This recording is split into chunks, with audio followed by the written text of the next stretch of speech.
All right. Hello, everyone, and welcome to Kimberly T Inspires TV show. My name is Kim. I'm your host, but today we have a special co-host named Heather Jamison. Am I saying your name right? I hope Jamison. Yes. She is an amazing author, coach, health coach, and today we're going to talk to her about her book. And her book is titled, if you don't mind me having to look that up quickly, just tell me about yourself and about Penelope, the young lady in your story. Yeah. Thank you for having me on, Kimberly. Penelope is the main character in my story, and she is a young girl who really is looking for her purpose in life. She doesn't really know who she is, and she lives in a made-up world. It takes place in more of a fantasy setting, and where each child is given a seed, and on their 13th birthday their seed is supposed to sprout with their identity kind of who they are. Well, when Penelope turns 13, her seed doesn't sprout, so she goes on a quest to find out, why isn't my seed sprouting? Who am I? I'm waiting for this moment to find out who I'm supposed to be, and it's not happening. So what do I do? So she goes on a journey, and along the way, she meets different characters and she takes their advice. And she really is looking in all sorts of places to find out who she is. And the reader gets to follow along with Penelope on the way to find out, the different strategies and the different tactics she's going to take. And they all involve changing herself in some way, thinking that she's not good enough, that if she would change certain things about herself, she would finally be who she's meant to be. And of course, all of these things leave her unfulfilled. And that part of Penelope's journey really reminded me of my own life, and so many of us as women maybe trying to strive to be who we think we're supposed to be, or who other people say we should be, but not really knowing in ourselves, who am I? What did God put inside of me? And really kind of trusting our intuition and trusting our gifts and our talents that He put in us, instead looking to the outside world to tell us what we should be or what we should do. And Penelope does have a life-altering moment near the end of the book, where she does discover kind of that deep place inside of her, that reveals, or she discovers through that process of who she is and who God designed her to be. That's beautiful. I love it. So we do struggle a lot with trying to find our purpose, even as adults. But tell us about who Heather is. What brought you into telling us or giving us Penelope? Did she have something to do? Was she a part of your life with growing up? Do you relate to some of the things with Penelope went through? Just give us a little bit about that, and introduce us to who Heather is. Sure. First, I will tell you the book is called Penelope and the Seed. I forgot to mention that. And who Heather is, who I am today, is not who I was years ago, thankfully. I don't think any of us are, which is wonderful. We get to grow and do this journey of life. And I think it was my old self, obviously, that inspired Penelope's story. I was a girl and which, by the way, I wrote primarily to second, third, fourth graders, because I found in my own life that's when a lot of my struggles with self-hatred, self-doubt, low self-esteem, a lot of that started around that age for me, especially probably third grade. And then it just continued because I didn't know how to turn those thoughts off. I just kept listening to them. And so for me, a lot of it was thinking I needed to be perfect in order to be loved. And so there is a season in Penelope's life where she decides she's told actually by an owl that if she would be more perfect and follow the rules of conduct in Eudora, which is where they live, that, then her seed would sprout. She just hasn't been perfect enough. And I definitely went down that route. To me, perfection meant, not messing up on my grades. It meant getting all A's. It meant being thin. It meant always obeying in every way, just perfect compliance all the time, to the point where I didn't know really what Heather wanted anymore. Didn't know what was important to me, what things I liked, what things I didn't like, because I just always wanted to agree and always be compliant with everyone. And then I became an adult and realized over a period of time, after feeling like my life was stuck and like I wasn't, I ended up actually in my quest to be perfect throughout college, I ended up with an eating disorder and really struggled for a number of years in that area. And eventually I had a wake up call where I knew if I continued down that path, I would end up in the hospital. And that kind of freaked me out because I don't like hospitals. I really didn't want that to happen, but I knew my health was getting so bad because of the harm I was doing to my body, that's what was going to happen. And maybe that was the Lord telling me, maybe that was intuition or both, but it was kind of the wake up call I needed. And at that point, I realized, I really am miserable and I don't know who I am. And I don't want to keep living this way, because I was very anxious. I think when you're trying to be perfect and you feel like if you're not perfect, you're not going to be loved, it's very easy to live in a state of anxiety and fear, because you're constantly trying to be something that you never can be. We never can be perfect. Right.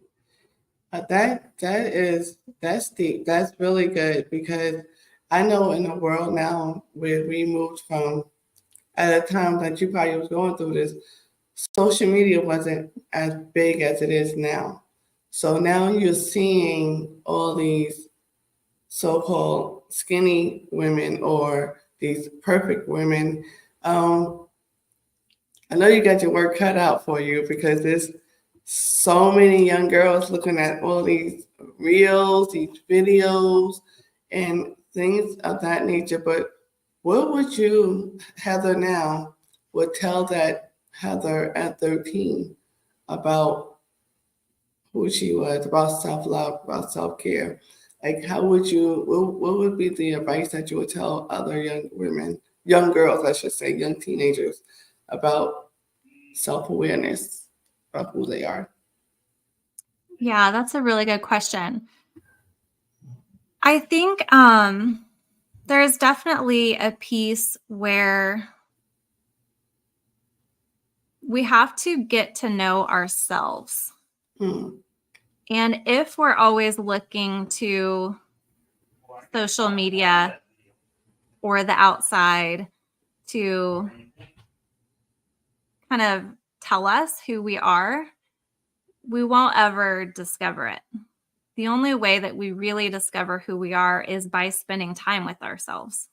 Yes. And being okay with that, being okay with ourselves. And that means accepting even the bad things. It means accepting the things that we don't like about ourselves. And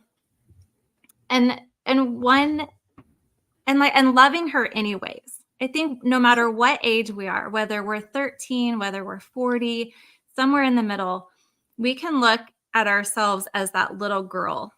Like, we always will have a little girl inside of us. Absolutely. And so to that 13-year-old girl, how are you talking to yourself? Are you going to talk to yourself like you would talk to your best friend? Right. Because oftentimes, or like you would to your 5-year-old self or to your 2-year-old self, most of the time we're our own worst critic and we talk the worst about ourselves, way worse, or we think way worse about ourselves than we would to our best friend or to anyone else.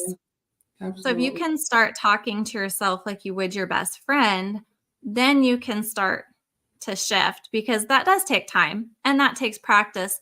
But it's first taking that step and wanting to realize, oh, I am really mean to myself. If my best friend Absolutely. knew what I was thinking or saying, she would be crushed. She would Right. never speak to me again.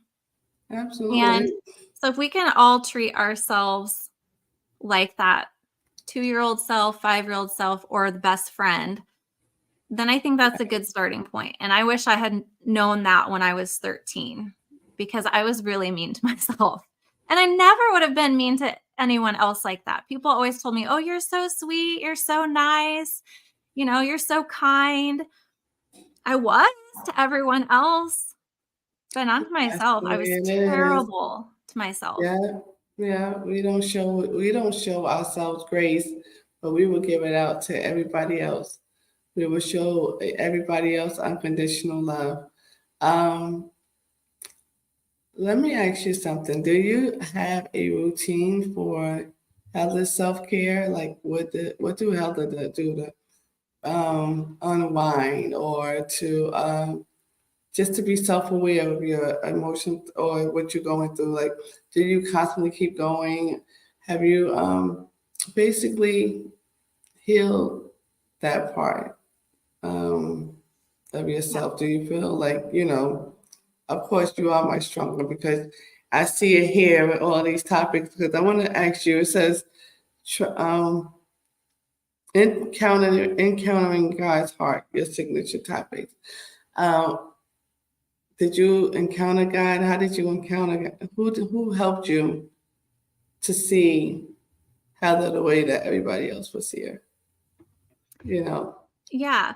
I had a friend. Well, she wasn't necessarily a friend at the time, but I got invited to go hear her speak. And I ultimately went to her school called Ancient Paths in the end. And when I first met her, though, her name is Michelle Seidler, and she was a speaker.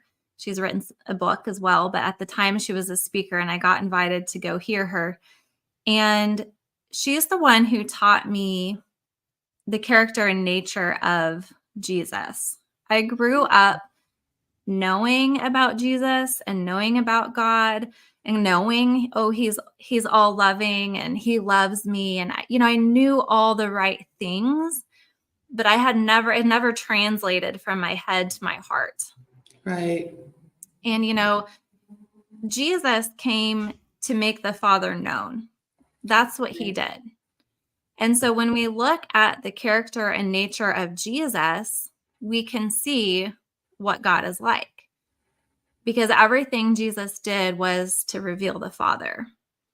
And so when we look at Jesus and the woman at the well, for instance, what does that I guess I just started praying and asking the question. First, I would go into prayer and this is something I'll do with my clients, or we'll do journal activities or something. But we'll ask, first of all, what do you want to show me, Lord? What do you want to show me about yourself? Because he knows us better than we do, Absolutely. right? And there's a part in my book, Penelope and the Seed, where at the end of it, she's eating at the king's table and he's feeding her. And Mm-hmm. he knows it. And that's just an allegory of our relationship with the Lord and how he feeds us from his table. He feeds Mm-hmm. us what we need. He knows exactly what we need in each day, each circumstance. And if we allow him, like, we have to kind of lay down our own ego and say, okay, I don't know what I need, but he does. So we can go and ask him that. What do you want to show me about yourself? Because when we discover him and his heart, it's transformative. It will change our heart. There's nothing more transformative than the heart of a father, than the heart of Father God, because he is love. And in that love is freedom. In that love is healing. And that love is transformation. And it's just pure unconditional love. And so I started asking him, I would read a passage. So back to that woman at the well, if I was going to read that, I Yes. would ask him ahead of time, Lord, what do you want to show me? And then I would just read the story. And maybe I'd have to read it a couple times. And whatever would stand out to me is kind of the part I would latch onto. And then it would be like, okay, what does this show me about your nature? Not the actions of Jesus. You're not looking at what took place or what transpired in the story, but you're looking at his character and nature, which are two different things. So if I'm reading that story and all of a sudden he's showing me his, he doesn't care what the crowd thinks. Like, No. he doesn't care that he's in the wrong place. He's not supposed to be there. If she was the woman at the well was from Samaria, he wasn't supposed to be associating with Samaritans. So he didn't care what the disciples would think. So that shows me that he doesn't care what other people think. He only saw her in that moment. Yep. And it's the same way with me. If his eyes are only on her and her need, it's the same with me. He doesn't change. He was the same then with that Samaritan woman as he is with us today. So I can look at that and say, wow, he sees me. His eyes are only on me. And then you start to feel that love and you start to take that in. And you can do that with any scripture, any passage, Old Testament too. But I love to do it in the New Testament with Jesus because you can see so actively how he walked with people. Oh, yes, definitely. Definitely. The woman at the well, he sat right down there and talked to her, had a whole conversation with her, a whole conversation. And the woman who was bleeding for 12 years, he knew who touched her heart was so not like the crowd. He actually turned wondered who touched me. Somebody touched the hem of my robe, just a small touch. She wanted to get to him so bad, and when she touched him, all the people that was around him, he didn't feel no one else but her. He felt for her, and you're Yeah. right. He does see you. He does see you. And I love the scripture to Psalm 139:14. I praise you because of the wonderful way you created me. Everything you do is marvelous. So I love that. I put that actually, I love that scripture. Yeah. He made you, just that alone. He made you. He made you wonderful, marvelous, everything about you. And I know it's kind of hard for some people to see that about themselves, especially young girls, you know? So I wanted to ask you, and I love that what you just said. I wanted to ask you, you said that trusting your intuition and encountering God's heart. How do we do that? How do Yeah. we trust? Yeah. The encountering God's heart is the exercise I just shared is an excellent way to do that. And then how we learn to trust our intuition is it takes practice. I think for some people it comes easier than others, but it does also come back to this place of loving ourselves and seeing ourselves how God sees us. Because if we don't love ourselves, we won't believe that our thoughts matter. Right. We won't believe that our feeling, like our gut feeling, that we as women sometimes have, we won't believe that we can trust that if we don't love ourselves. And I noticed in my own life, there was a lot of times where after the fact, it was like, dang it, if I would have just trust my gut instinct, I would have been right. And it could have been such small things. Sometimes it's even like, where did I park the car? And it's like, I know it's right over there, but the person I'm with says, no, it's over It's here. over there. It's over here. And I'm like, but intuition, my gut, no, I know it's right here, but I wouldn't listen to them. I always was listening to everyone else because I didn't think I mattered. Mm. I didn't think my opinions mattered. I didn't think my voice mattered. I didn't think I had anything valuable. Sorry, I turn that off. I didn't think I had anything valuable to give. And that comes back to that place of love. And I think if we're walking in a humble and we're walking in, pure love that is not self-seeking and stuff like that, then we can trust our intuition, because that is how a lot of times how God speaks to us. He gave us a spirit, and he gave us his Holy Spirit when we accept him and when we're born again. Well, that comes largely through our spirit. And for those of us that are not born again, we have our conscience. And God gave us a conscience to help keep us safe, to help steer us in the right direction, And then when we're born again and we have Holy Spirit, how much more can we be led by him? But it also comes back to trusting that he is in us. So the Bible says, Christ in us is the hope of glory. Or you read Romans 8 and it's all, the Jesus in us and how he's died and what he's done for us so that we can live in him. And if we don't believe that, we also won't trust ourselves. Because again, like, we have to trust, okay, God is a better leader than I am a follower. We think of Jesus and he's the shepherd and we're the sheep. He's a better leader than I am a follower. And he lives in me. And so I can trust him. I can trust him. Absolutely. And then when we start to make that shift, then we can trust our intuition and we can trust the still small voice inside of us, because we're coming from a humble place and we're coming from a place of, okay, he's leading me and I'm going to trust him. Now, will we always do it right? Will sometimes our intuition be wrong?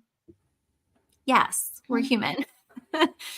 But I think it's also kind of a muscle too, and you have to learn to listen to it. You have to learn to tune in. And if we're always listening to everyone else's opinions, or we're always listening to the news or social media or all these other voices, it's just noise. It's just chatter.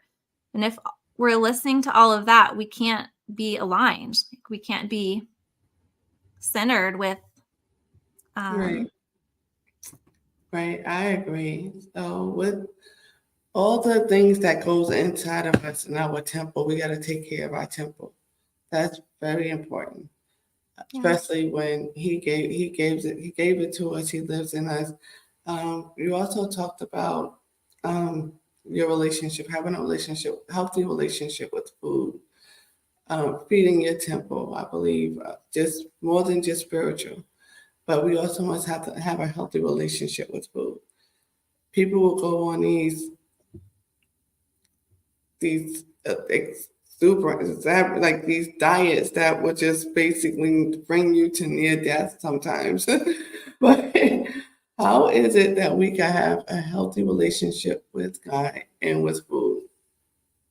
Yeah.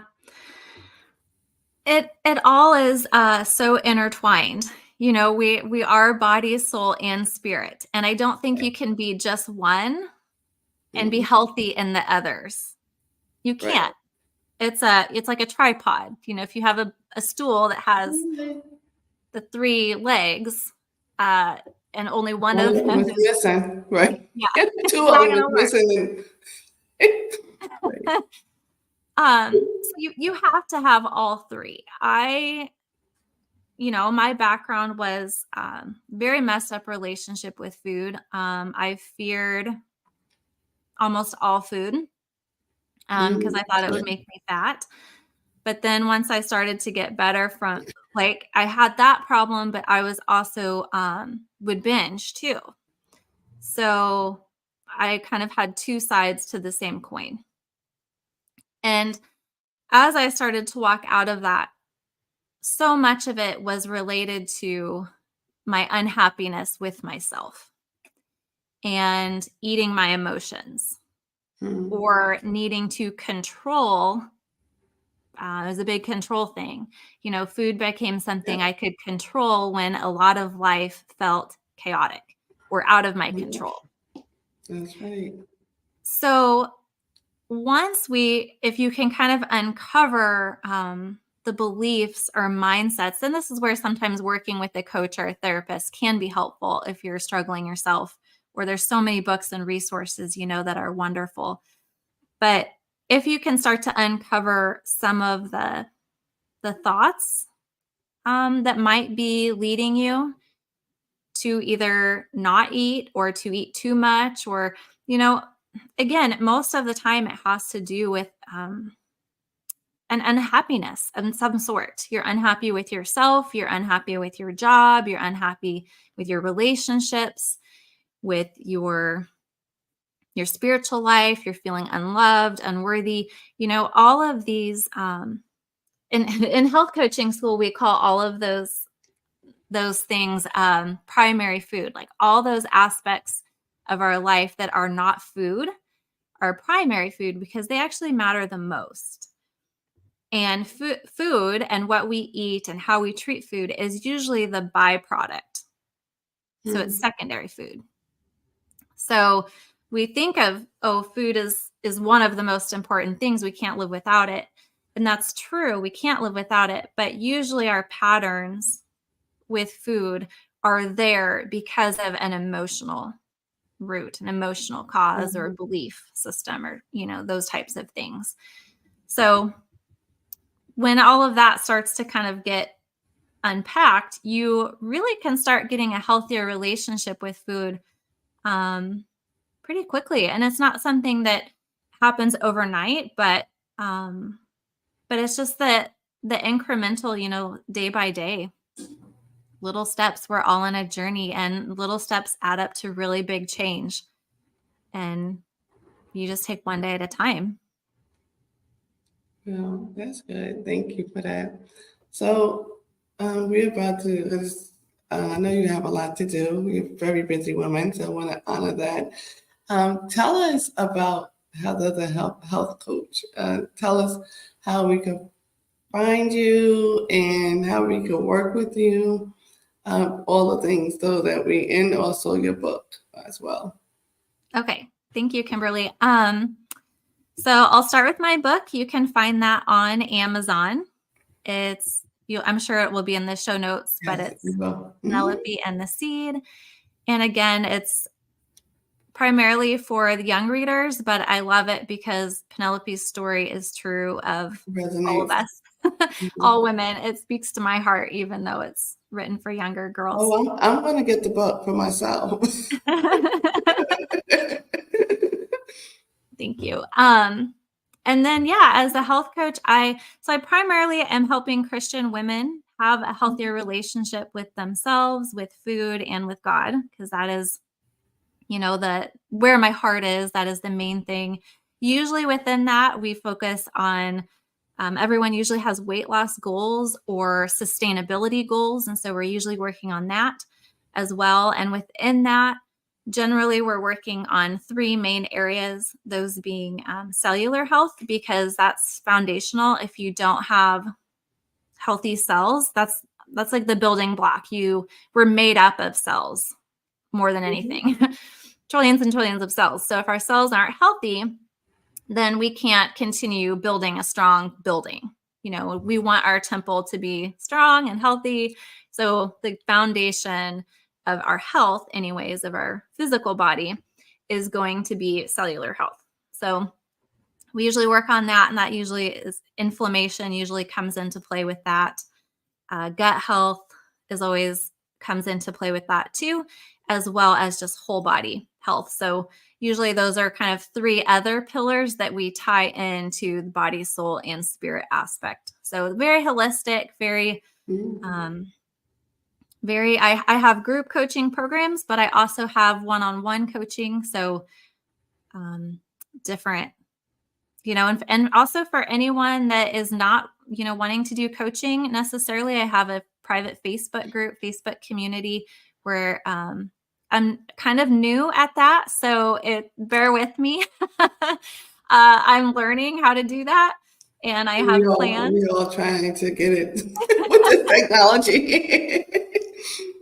Yeah, I'm not the greatest, but it is a great place where you can come on and meet other women that are also there as Awesome. well, Awesome. Yes, learning the same community is thing. very important. We'll Yeah. find you. Community is very important. Um, yeah, so Heather the coach, Heather the author, is there anything else that you would like to share with us?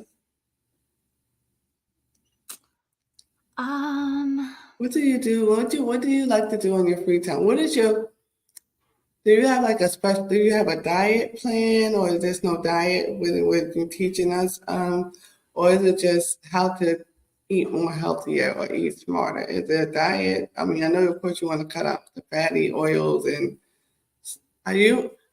mhm. Do you love carbohydrates like I do? Because I was told I need to cut it out. I was told that I need to have what's this Mediterranean Oh, diet, the I guess. Mediterranean. Yes. Oh, you heard about that? Yeah. So tell me more about that, because this is what I'm supposed to be going into. I know I probably need to do a one-on-one coaching with you. I may need to sign up. Okay.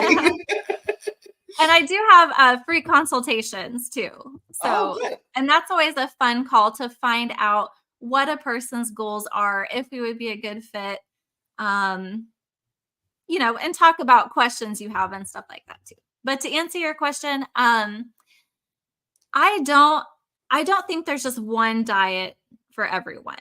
There is no Okay. one diet fits all because everyone has different genetics, everyone has a different background.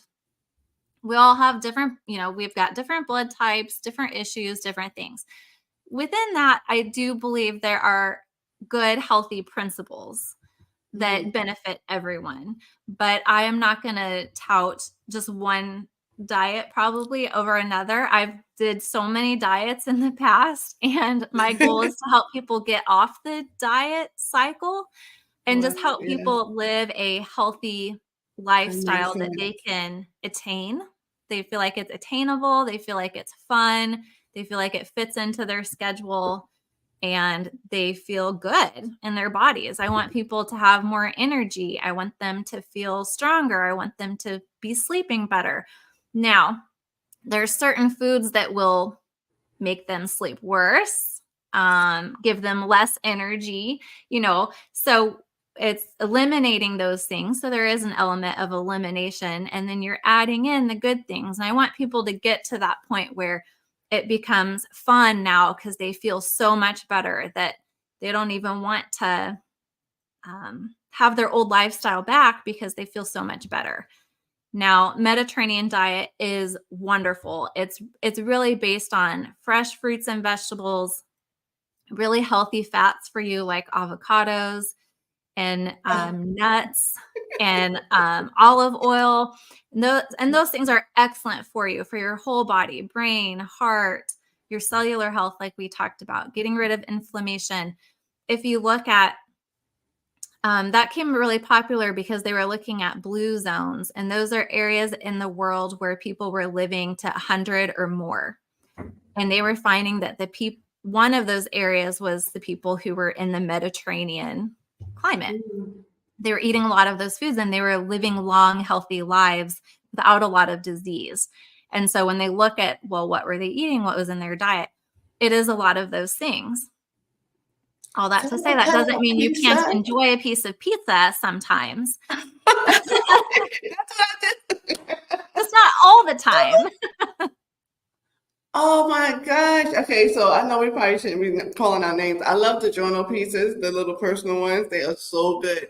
And I think I probably ate one too many right before I went to the doctor. I always blame that. Now she wants to see me back again. This was probably telling you a lot of stuff, but I don't care. I'm going to share with my friends. Okay, I could do the fruits and vegetables. You said avocado, and I'm like, I tasted it. It don't have no taste to it. Well, Should you I? can one really easy way to get in avocados, because sometimes people don't even like the taste of it. It's excellent in smoothies. Okay. And you can't really taste it anyways in a smoothie because you've got lots of other things in there too. You can throw in some spinach and blueberries and strawberries, little Those are my ginger, favorites. Yes. and even and you can use, unsweetened almond milk for it. And or if you don't want to use the almond milk, use green tea, which helps boost your metabolism. And you get that in there and you won't even taste the avocado, but then you'll get all the nutrient benefits of it.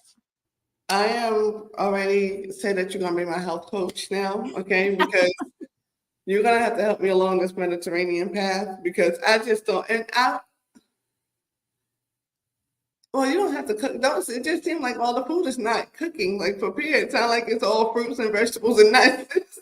But you got to cut out white pasta. You got to cut out regular pasta. You got to eat green or whole grain pasta and brown rice.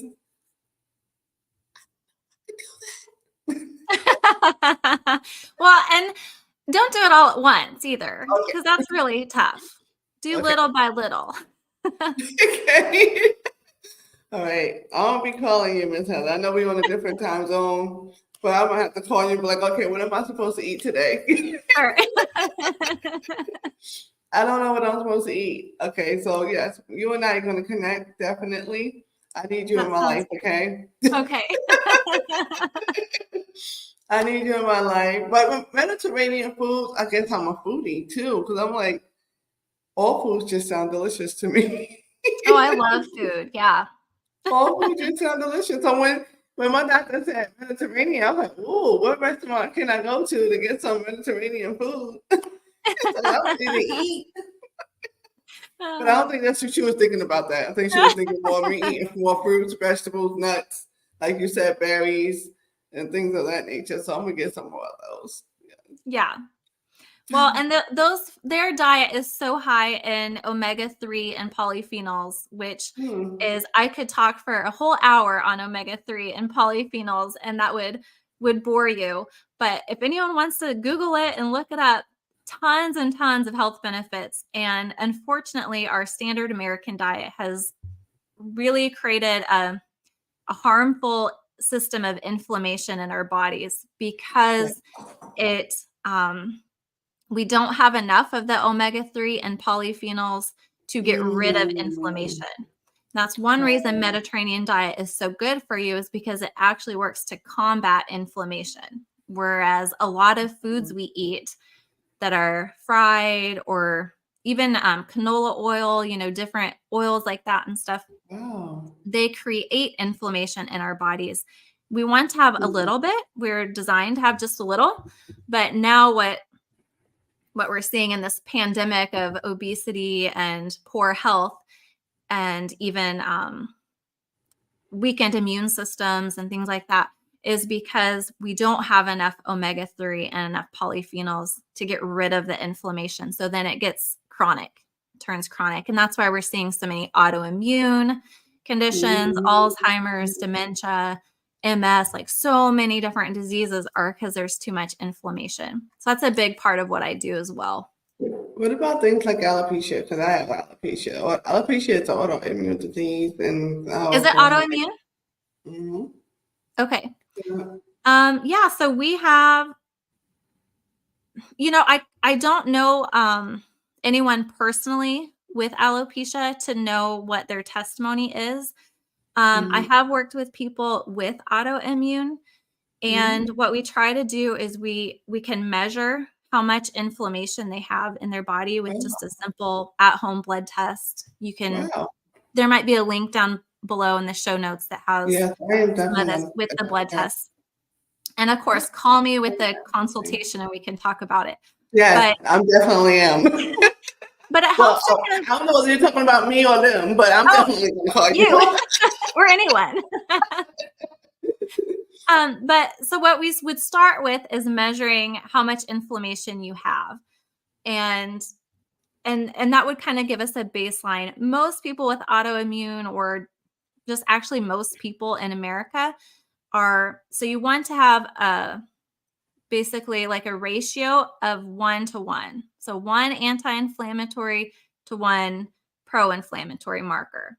Ratio is equal.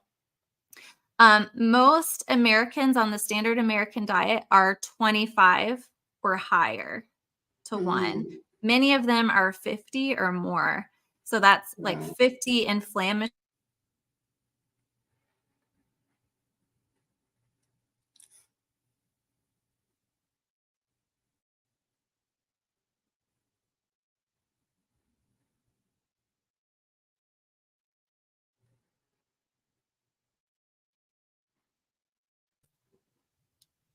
Okay. Are we back? Yes. Okay. So Bad I missed connection. the part. I missed the part where you said the 1-to-1 and the 50 inflammatory. So it froze on that part. I don't know whether you could repeat that for us.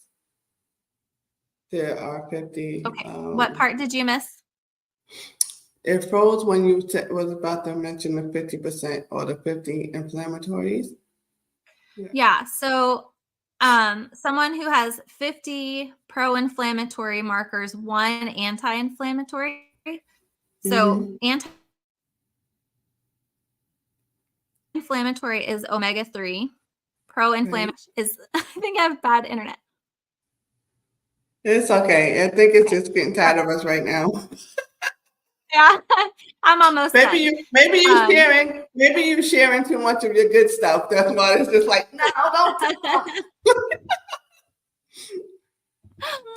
um, so yeah, if you're out of balance, like say if you were out of balance and you had 50 to 1 ratio, that would be like having 50 fires and 1 fireman. One Mm-hmm. fireman can't put out 50 fires. Right. And this is what we're seeing is a lot of people are having 20, 25, all the way up to 50, sometimes even higher of inflammatory markers in their body, which are omega-6s and sometimes omega-9, mainly omega-6s. Just because of our diets today, we have way too much of that in our food. And it's making us really sick, unfortunately. So one thing I like to do if clients want to is we measure that and then we put a protocol into place so that they can get their levels back down to a healthy range. Right. Right. And the way that a person reacts to that protocol is going to be different. It will help everyone, but for some people, they're going to notice it more in their skin. Other people might notice it more. Most people notice that their pain has gone away. Everyone notices that. But I guess the point I'm making is everyone's. So if the omega-6s turn on disease, let's say that the inflammation turns on disease, the disease that we're prone to or we're predisposed to based on our genetics. Some people might be predisposed to autoimmune. Some people might be predisposed to Alzheimer's. Some people might be predisposed to Graves' disease or, whatever it is. So that's what I mean by it affects everyone a little bit differently. Some people might, but that doesn't mean it's not good for you. Our cells have to have it to function. If we don't have the right things, our cells are too hard and rigid, and then we can't get nutrients in and waste out. It's just hard like a raisin, and we want them to be soft like grapes. And I don't want to keep talking, but that way we can get all the good No, stuff you're fine. in You're fine. and we feel better. If think about it, if your cells are so hard and tight, you're going to feel stiff and you're not going to feel good. But and you're not going to sleep as good, and your thinking is going to be more foggy. But if our cells actually are like grapes, like we want them to be soft and pliable and spongy, then they get everything in there that they need and they get all the nutrients they need. So you're sleeping better, you're feeling better, you're moving better, all those things. So Awesome. I get very passionate about that. Sorry. No, don't apologize because we need this. I need this in my life. Okay, so don't apologize at all. I just want you to be comfortable. This is the place that we want to share, and I want to get people over there, get people healthier, get people closer to God. Let God know how much He loves them. We want to be healthier so we could do what God has called us to do. because it's no joke doing ministry. What you're doing is ministry, and it's helping others heal in a big way. And I do appreciate you. I commend you for it. And I'm definitely going to get the book and anything else that I'm going to also put down your Instagram handle and everything so that we could follow you and join your community on Facebook as well. But is there anything last thing that you might want to share with us? What's coming up for you? I'm gonna be promoting my book some more, and I do have 3 Oh, other children's books that nice. are going to come out. I don't have a date in mind Okay. for them, but they will be a series, and they're actually for a little bit younger kids, but they're on the character and nature of Jesus. So to Oh, show wow. display that for preschoolers. So I'm really looking forward to that because that's been near and dear to my heart and in the works for a long time, and I'm finally going to do it. Yay! Is that going to be on your website? Like, there's going to be like a link that say coming soon or something like that? We could sign up for Yes, the not probably not for a little while yet, just because I'm still promoting my Penelope, but yes, that will come That's out. It'll be fine on my too. website. As long You as can we also following you. Mm-hmm. you can also get the Penelope book on my website as well, Heather Oh, Jamison. nice. Well, I always love to promote the author on their website only because I feel like the author, there's nothing wrong with Amazon, I'm always on Amazon, but I feel that Amazon takes its cut. I'm an author too, so I promote authors on their website. So I will be purchasing my book on your website because I want all the proceeds to go to you. Okay. Okay.